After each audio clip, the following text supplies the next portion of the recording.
Sign it. Or don't come back here again. My father didn't raise his voice when he said it. He didn't have to. The sentence landed heavier than anything he'd ever thrown. The lake behind him was still, a pale sheet of winter light, the birches stripped bare like witnesses who had already decided not to intervene. He stepped inside without waiting, boots carrying in a thin line of snow that melted slowly across my floor. I am Elara Quinn, 28 years old, and that house behind him, the one he had just threatened to take from me, was the only thing my mother ever made certain would stay mine. He placed the envelope on the table like a man finishing a deal. No hesitation, no apology, just the quiet confidence of someone who believed the outcome was already settled. A cashier's check slid halfway out when his fingers let go. $12,000. There, he said, easing into the chair across from me. Enough for you to start over somewhere smaller. Portland, maybe. You don't need this place anymore. I didn't touch the check. My hand rested instead on the steel key at my collarbone, cool against my skin. You sold it, I said. It was the smart move, he replied, too quickly. $3 million cash. Buyers ready. Renovation plans already lined up. I handled everything. Handled. He spoke like I had been a problem to manage. Like my life here, every winter repair, every rental season, every quiet morning on that dock had been a burden he had generously lifted. You've been running up and down the coast, he continued, leaning forward, working yourself into the ground. I did this for you. Now you're free. Free. He smiled when he said that word. That was when I understood he thought I would fold. What he didn't know, what he couldn't have known, was that 3 days earlier, I had sat in Claire Nguyen's office in Rockland, signing papers that moved the cottage into an irrevocable trust, clean, locked, untouchable. What he didn't know was that Knox County already had a fraud alert on file, waiting for the first wrong signature to surface. I picked up the check, turned it once, then placed it back exactly where he had said it. I'm not signing anything, I said. His smile didn't disappear. It tightened. Then you're making this harder than it needs to be. For a moment, neither of us moved, and somewhere in the back of my mind, a quieter voice surfaced, one that felt almost like a warning. This story is a work of fiction, created by Revenge Pulse to explore real-world conflicts and consequences. No real individuals are represented here. I stood, walking to the window. The lake didn't shift. The trees didn't bend. Nothing in that landscape recognized his authority. When I turned back, I let a small smile settle in place. Not defiant, not loud. Certain. That was the moment he should have understood.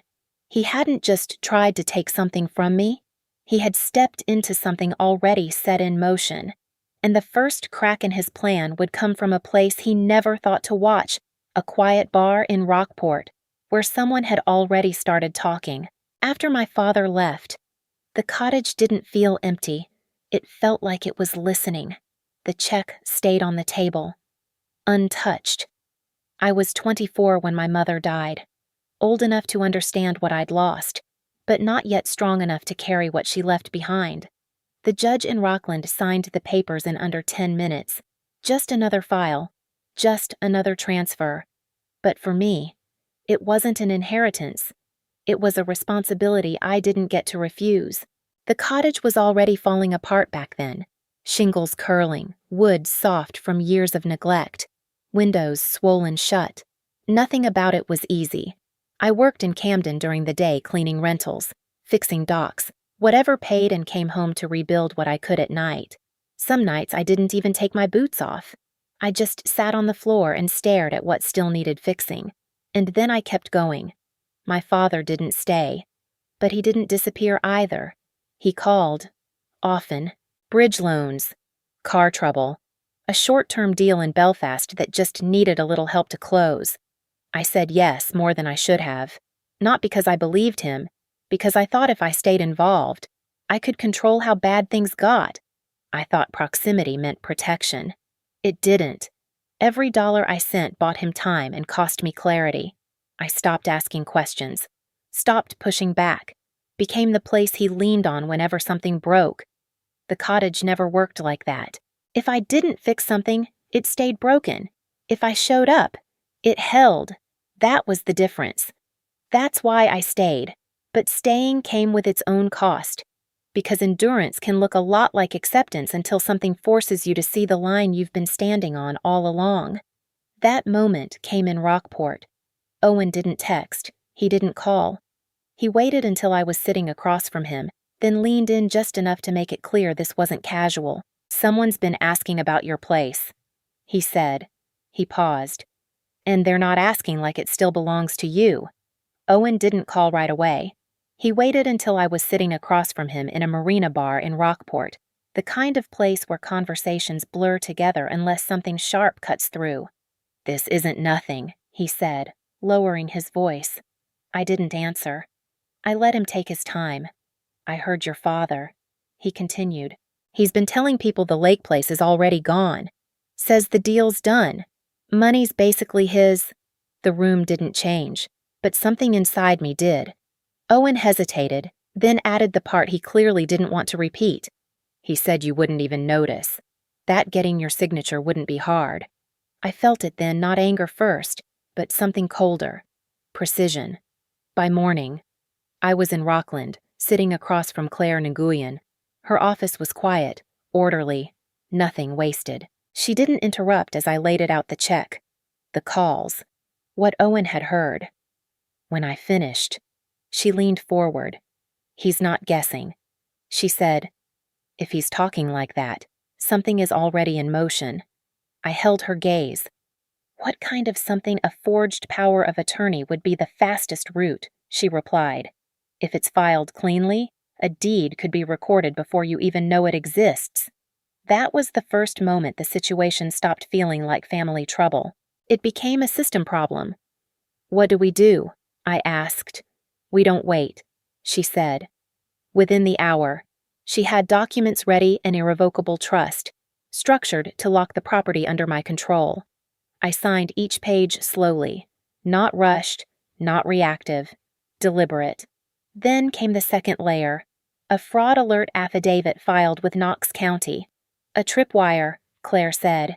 "If anything suspicious comes through, it won't slide quietly." When I stepped back out into the cold, the air felt different, clearer. For the first time, I wasn't responding to my father. I was ahead of him, and back at the cottage, that shift would start to matter. The days after meeting Claire settled into a pattern I trusted more than instinct. Work, check, prepare, repeat. I didn't want suspicion. I wanted proof. So I turned the cottage into a quiet record of everything that might happen next. Small cameras went in where my father always moved above the doorway, near the desk, along the rafters in the kitchen. Nothing obvious, nothing loud, just angles that remembered. Claire moved faster than I expected. By the second day, she had a handwriting expert in Portland reviewing samples I'd kept over the years' tax forms. Insurance paperwork, my mother's will. The differences didn't need explanation. "Whoever did this practiced," she said. "But they don't know your rhythm." That was enough. The buyer didn't hold up either. Claire traced the account tied to the offer.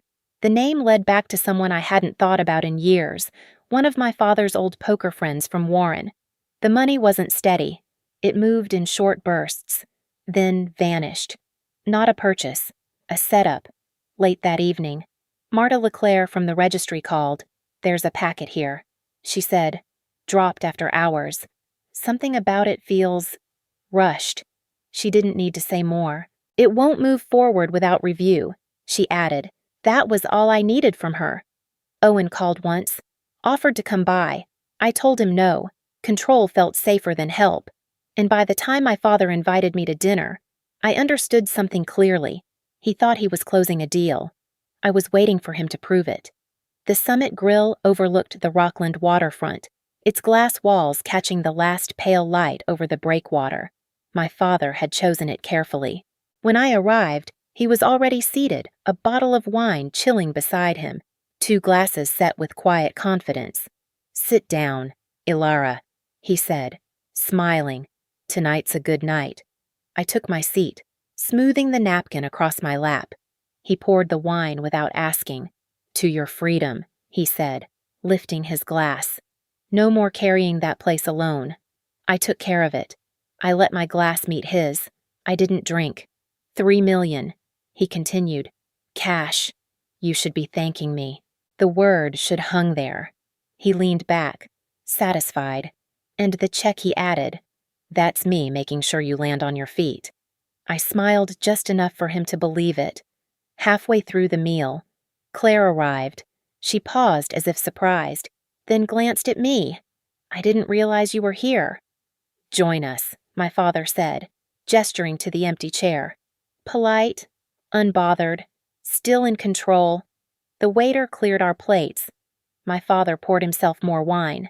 Then he started talking. You know, he said, voice softer now, your mother never saw things clearly. I didn't interrupt. That house should have been mine. He went on. I kept it standing. I paid what needed paying. And what did I get? He laughed, low and sharp. Nothing. Claire didn't move. She just listened. I'm fixing that, he said. Finally. There it was. Not a deal. A correction. I met Claire's eyes. She gave the slightest nod. Across the table, my father lifted his glass again, confident, careless. He thought this dinner was a celebration. He didn't realize he had just explained his motive out loud. The waiter refreshed our glasses, then stepped away. Claire didn't touch hers. Ronan, she said, almost casually. I stopped by the registry this week. Interesting timing on a packet filed under your name. His hand paused mid-air. What packet? She reached into her bag and placed a folder on the table, sliding it toward him. Stamped pages, dates, signatures. The property is already held in an irrevocable trust, she said. Filed 3 days ago. Any deed after that point is invalid. He flipped through the pages too quickly, as if speed might change what he was seeing. That's not possible, he said. I had a buyer. Claire didn't react. The account tied to that buyer leads back to Warren. She said, one of your associates. Funds never cleared escrow. There was no completed transaction. His jaw tightened. You don't get to do this, he snapped. I've put years into that place. I paid when your mother couldn't. She left me out and now you expect me to just accept that I met his eyes. I expect you not to forge my name. He leaned in, lowering his voice. I'm out of options, he said. Lenders are calling. I can't stall them anymore. That house was the only thing keeping me above water. For a second, it almost sounded like truth. Claire's tone didn't change. Forging a power of attorney and attempting to transfer property under false representation qualifies as fraud, she said. Multiple counts. The words sat there, heavy, precise. His gaze shifted, searching for a way out that wasn't there. So what? He said finally, forcing steadiness.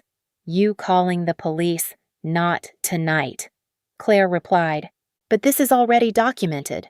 What happens next depends on what you do now. Silence followed, not uncertain, decisive. Because for the first time since he walked into my house, he understood he wasn't negotiating. He was being measured.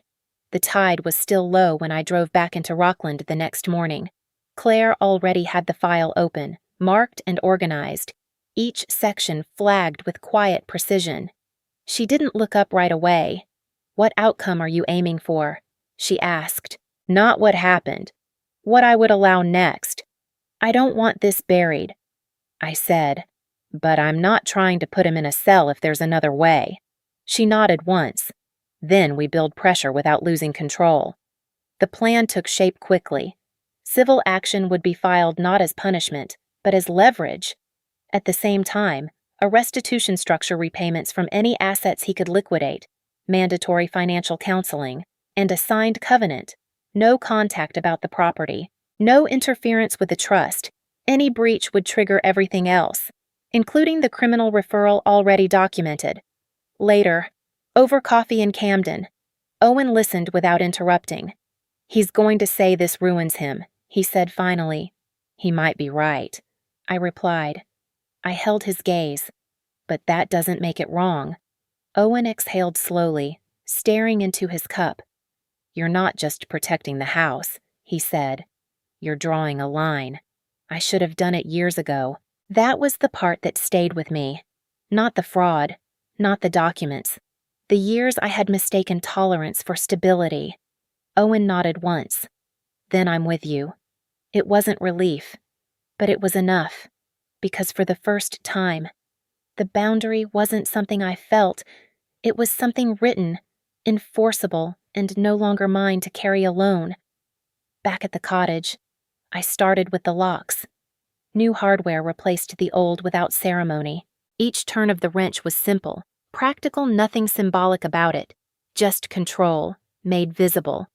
Outside, I walked the shoreline, marking where erosion had crept closer over the years. Under Maine DEP guidelines, I set low stone buffers and planted native grasses, quiet defenses, not dramatic, but permanent, inside. I placed 2 frames above the mantel. My mother's original deed aged, steady, unmistakably hers. And beside it, the trust certificate. Clean. Final. Not a replacement. A continuation. Ronan didn't stop trying. He called Owen, repeating the same lines. Family, loyalty, misunderstanding. Owen told me later he let him finish, then said, if it's about the house, go through Claire. Nothing more. That was enough. It didn't feel like victory. It felt like something closing. At my next meeting with Claire, I said the part I hadn't admitted out loud. The more I lock things down, I told her, the more it feels like I'm the only one left inside. She closed the file gently. Safety matters, she said, but if everything depends on you alone, that's not safety, that's isolation. I didn't answer right away, because she wasn't wrong. The systems were in place, the boundaries were clear. But standing there, holding everything together, I started to understand something I hadn't expected. Protection had a cost, and I hadn't finished paying it yet. By late August, Camden moved like nothing had changed. Tourists filled Harbor Park, blueberries stacked high at the market. Music drifted over the bay like the town had no memory of quiet conflicts happening just beyond its edges. Ronan's payments started coming in. Small, precise, documented. Claire tracked every transfer. I kept copies of each receipt, not out of anger, but because the record mattered more than anything he could say. Promises had never held weight with him. Paper did.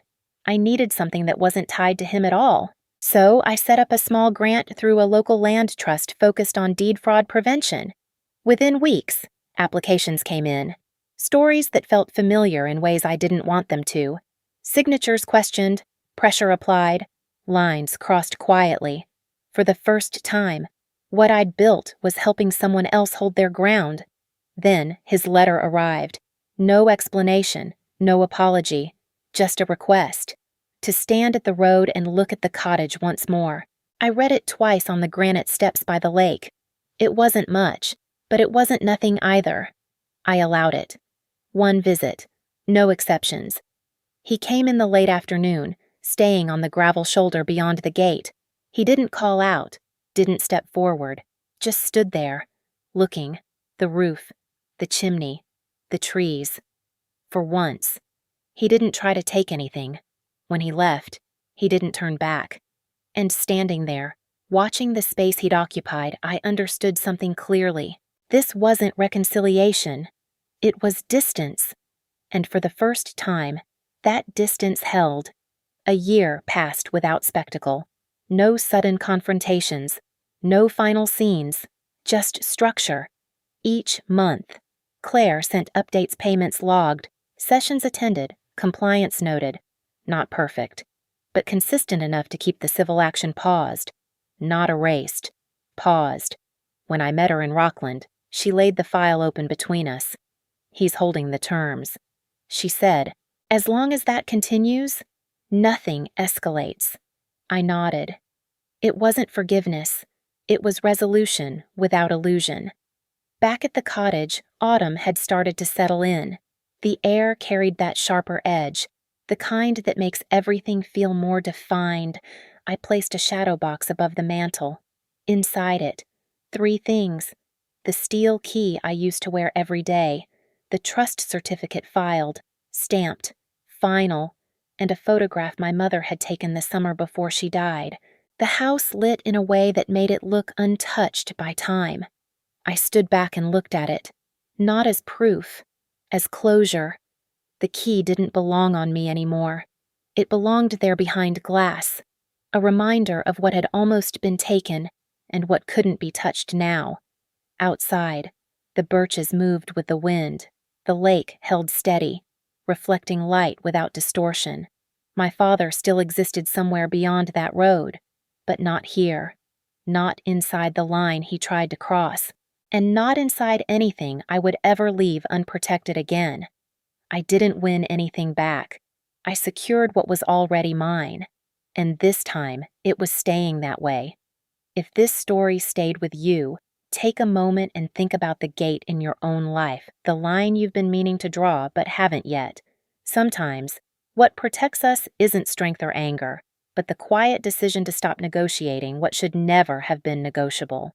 And if that realization means something to you, stay with stories like this, because the ones that linger are often the ones that help us see where we've been standing all along.